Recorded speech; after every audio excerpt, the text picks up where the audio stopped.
Karolina. A nice win, maybe a little lucky in the end. But what did you think of the level of the match? Definitely. I don't want to talk in this. Or yes, I have to.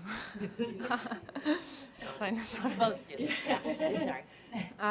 Yeah, definitely the best match for me in this tournament, and also like it was good players, so the level automatically goes a little bit more up, with a better player. So definitely from the baseline thing was fine, but yeah, the way how I was finishing those sets, I'm not happy with that because I was serving into both.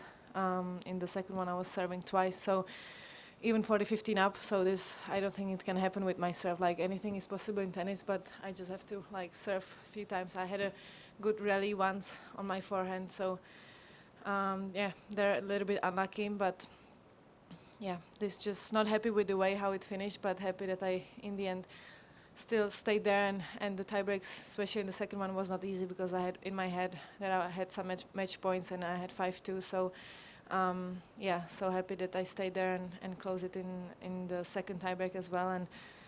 And obviously my serve not really good today, as the whole tournament. So yeah.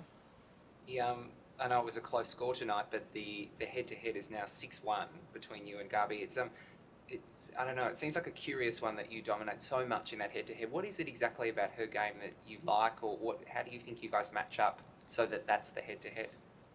I just feel always like quite good against her. Doesn't matter in which shape I am, or I didn't have that good matches here in the tournament, but with her always, like I said, the level is a little bit higher. But yeah, I mean, it's maybe with the game she also plays aggressive, but not aggressive that much. So I still have some time to go into the balls, and I'm pushing her through the forehand, and then always opening the court and to play the down the line my forehand. So which is always the key where I can win, and obviously I have to play a little bit more aggressive than she, so it was not always in the match today, but especially when I was on my second serve, she was pushing me a lot today, so she was stepping up to the court, especially from the backhand side, so I knew this gonna happen, but there are some parts in the match where she's like giving some free points, so I'm always waiting for that, and even in the second set I got few games there, but in the end, in the tiebreak, also she missed few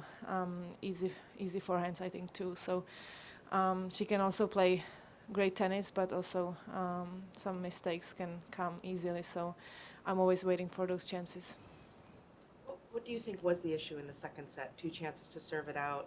Had struggled with that. Do you look back and can identify why? I mean, when I closed the first set, I felt much better in the second. I had, for the love, some break chances in the first game. I didn't make it, but then I was 2 breaks up, 5-2, and serving. So I was really like feeling that I'm gonna close it. But yeah, I played not really good game. I think she a little bit just gave everything what she had in that game. So she played 4 winners at that game. So I just didn't serve really good and really smart. I didn't serve. So everything was to her backhand, and she was just going into it full power. So, and then obviously close game on her serve, which was already getting a little bit tough. And then 40-15 on my serve. So yeah, I would say it was a little bit unlucky. I just needed 1 point somewhere, to do it, but just couldn't make it. I had some good rallies on my hand and on my racket, but yeah, didn't serve well in important moments. So everything was through the rally, which is always tough for me. And then always I think she was from the baseline today playing really solid.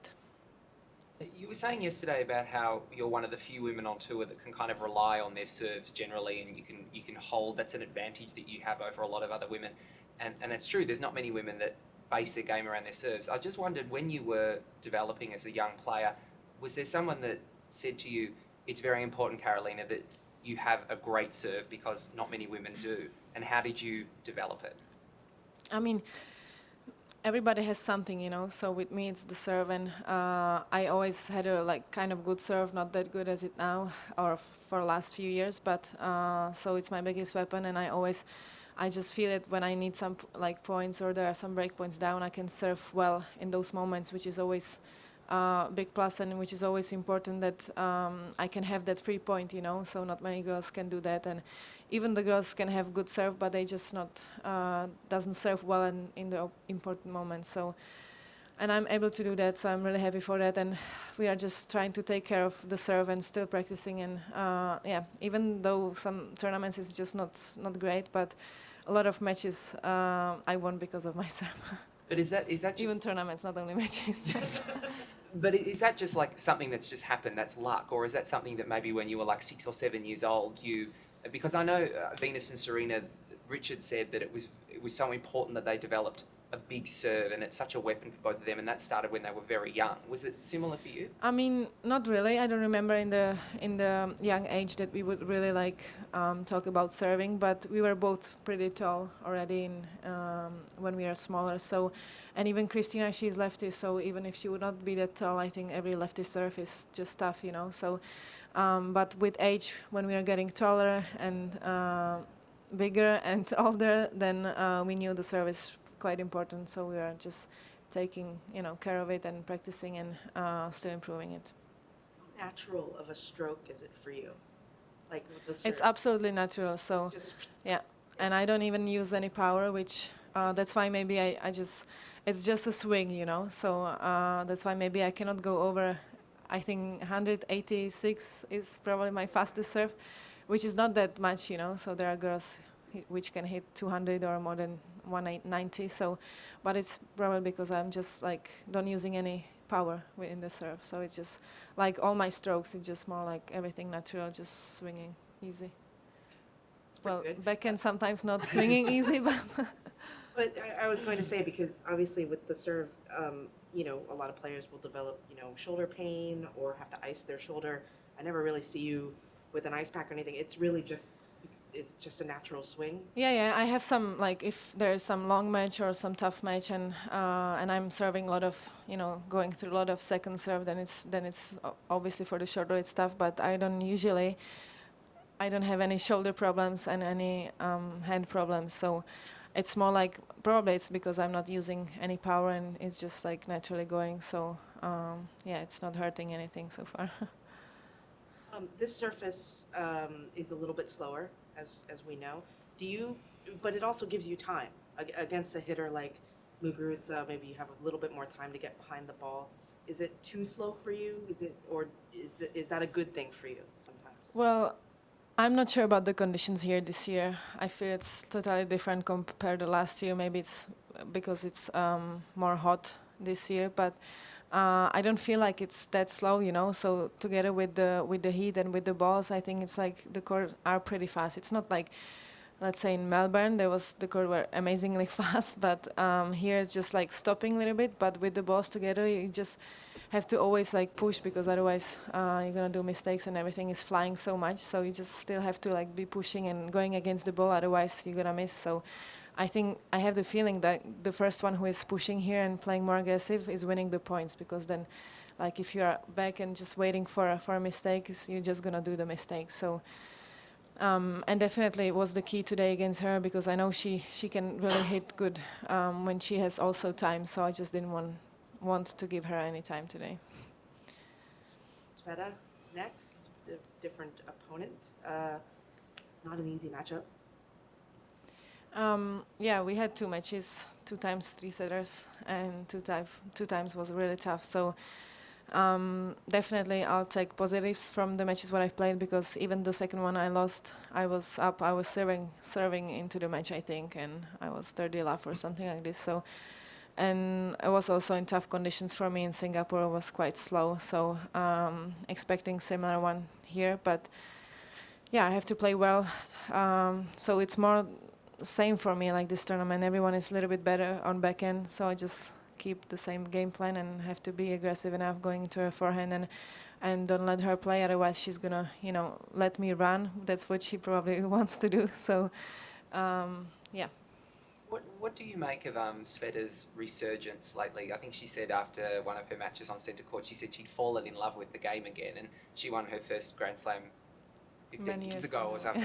Yeah, what do you make of her endurance and her ability to come back into the top 10 after such a long time? I mean, definitely, I can see she's really enjoying the tennis, even if she's not playing always well. But she's really tough now to beat for every girl. So she's trying her best. And I don't remember her 15 years ago. I was not on the tour, so I cannot say how she was before. But right now, she looks really happy, and you can even see it with the results. So she improved in last, I would say, year and a half so much. So, so for everyone, it's just tough to play and. Yeah, she's a nice girl. I always enjoy even to watching her because she's just also playing so easily and not making any drama on the court, which I like just to watch those players. So Karolina, how does it feel to make yet another semifinal? At this point, does it feel like a relief because you're continuing your form? You're continuing to play well? Does this feel like, yeah, this is what I expect of myself? What does it feel like? yeah, I'm top seeded here, so you always expect some results, and sometimes, unfortunately, it's not coming. But there's always some pressure, and I knew I have a draw. Like, I'm not looking for the draw, but I knew for first few rounds there's always some players which I can beat, and if I'm playing good tennis, I'm gonna beat them. But this tournament really, like I said already, it's still better and better, but I was not really happy with my game, so it's even better for me, and I'm even more happy for it that I'm winning matches when I'm not playing well. So that's one thing what I wanted to improve, and even when I don't have my days and I'm done feeling my serve, I can still somehow the matches win. It's not nice tennis, and I'm not really happy with that, but still it's a win. So it's important for me to win matches like this. You win on a double fault. Most people like to celebrate. It's awkward because somebody's just double faulting. Yeah. So Yeah, like, it's you have to strange. stop Yeah. yourself from celebrating, or Yeah, I would not probably celebrate like anywhere if there would not be like some rally with 50 shots. I'm just not, I don't know, I just cannot celebrate somehow. But yeah, always with double fault, or also when it's some challenge and then you're still like waiting, it's strange, and then just I don't have any like emotions. But obviously I was happy, but wanted to close it in a different way than with a double fault. Very